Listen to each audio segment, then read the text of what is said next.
والصلاة والسلام على أشرف المرسلين، زميلي وأخي وصديقي معالي وزير الصحة والسكان وإصلاح المستشفيات والوفد المرافق له، سيداتي وسادتي أعضاء اللجنة الوطنية القطاعية المشتركة للصحة والضمان الاجتماعي، الحضور الكريم، الأسرة الإعلامية، أود في مستهل كلمتي هذه أن أرحب بأخي وزير الصحة والسكان وإصلاح المستشفيات والوفد المرافق له، وترحيبي موصول أيضا إلى الحضور الطيب من الأطباء والأساتذة وممارسين مهنيين ضمن أشغال هذا اليوم. إن هذا اللقاء يأتي تبعا لعمل متكامل تم من خلاله إنشاء لجنة التشاور بين القطاعات المسؤولة عن الصحة والضمان الاجتماعي بموجب قرار وزاري مشترك، حيث أوكل لهذه اللجنة جملة من المهام ترمي إلى وضع نماذج عملية للتشاور والتعاون في المجالات التالية: أولاً، تبادل المعلومات المتعلقة بتنظيم منظومة الضمان الاجتماعي. ثانياً، الإعلام بالمعطيات الصحية والديموغرافية والوبائية. ثالثاً وأخيراً، إقامة روابط بين الهياكل التابعة للقطاعين. هي إذن فرصة سانحة لمد جسور التواصل بيننا في إطار عمل فعال، باعتبار أن القطاعين الوزارين عنصران أساسيان في النظام الصحي الوطني. فطموحنا اليوم هو أن تكون هذه الشراكة متينة وقوية وعلى المدى البعيد، ما دامت في صالح مواطنينا ووطننا العزيز على حد سواء. فهذا اللقاء الهام الذي ننظمه اليوم بالتنسيق مع وزارة الصحة يعكس بوضوح توجهنا الرامي إلى توفير حماية اجتماعية ناجعة لمواطنينا وتوفير كل الآليات الكفيلة لضمان هذا التوجه.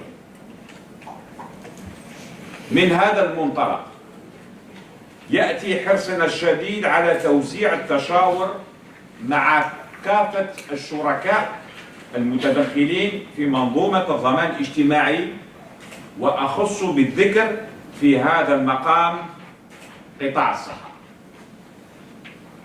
حيث نهدف من خلال تفعيل دور هذه اللجنة المشتركة لا سيما إلى وضع قاعدة بيانات مشتركة موجهة لتسيير المسائل المتعلقة بتحديد هوية مرتفقي مختلف هياكل الصحة العمومية.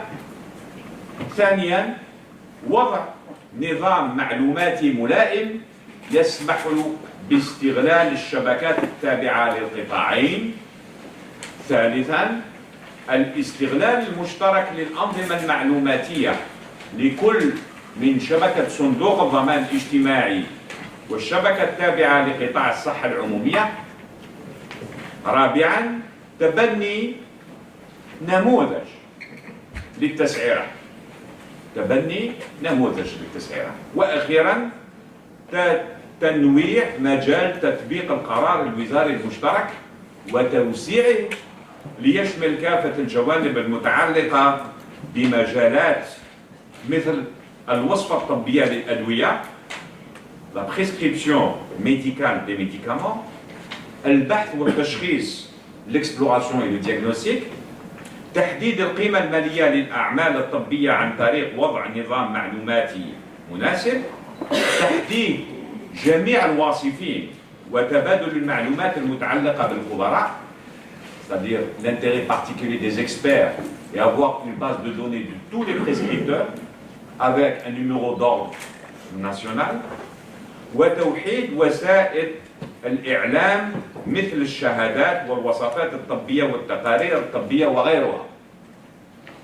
Ce sont des documents qui sont transmis entre les deux départements ministériels, ça veut dire que ceux qui sont sur le terrain, que ce soit la santé ou la sécurité sociale, il y a des documents en termes de rapports médicaux, d'ordonnances, de prescriptions, d'examens complémentaires auxquels nous devrions, par rapport à cette commission, mettre les instruments nécessaires pour l'unification, pour la clarté des exposés dans les différents documents et pour avoir une base de données nationale. سيداتي وسادتي، في ظل التحديات والإشكاليات المطروحة يمثل هذا اللقاء فرصة لوضع مبادئ التنسيق والتبادل بين قطاعينا الاستراتيجيين، حيث تنتظرنا العديد من الورشات الكبرى التي ينبغي الحرص على تجسيدها في أقرب الآجال وبكل الصرامة والجدية المطلوبة. ويتعلق الأمر لا سيما بعصرنة أداء الهياكل التي توفر الأداءات الصحية وهياكل الضمان الاجتماعي التي تتدخل في مجال التمويل واستغلال النظام المعلوماتي الحالي وتطويره لتحديد الفوري لهوية وطبيعة مرتفقي هياكل الصحة العمومية. هذا إلى جانب التنسيق في إطار مخطط السرطان وزرع ونقل الأعضاء والأنسجة والخلايا.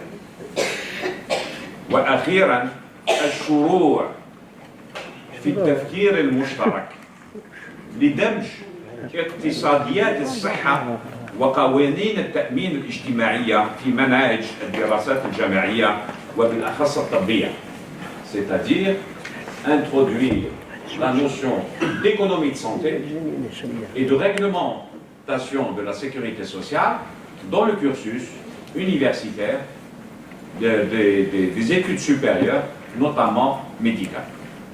سيداتي وسادتي الأفاضل، مما سبق يتضح جليا أن هذا الملف يحتاج منا جميعا إلى المزيد من التجند والعمل الدائم من أجل الوصول إلى تجسيد هذا الملف الهام والحساس. ذلك أن دورنا في قطاع ضمان اجتماعي هو تقديم الأفضل للمؤمن له اجتماعيا من التكفل الأمثل لنبعث فيه بالأمل، الأمل في العيش، الأمل في العيش الكريم، الأمل في الحصول على خدمات طبية وصحية مناسبة. أتمنى لكم التوفيق في أشغالكم، شاكرا لكم على كرم الإصغاء، والسلام عليكم ورحمة الله تعالى وبركاته.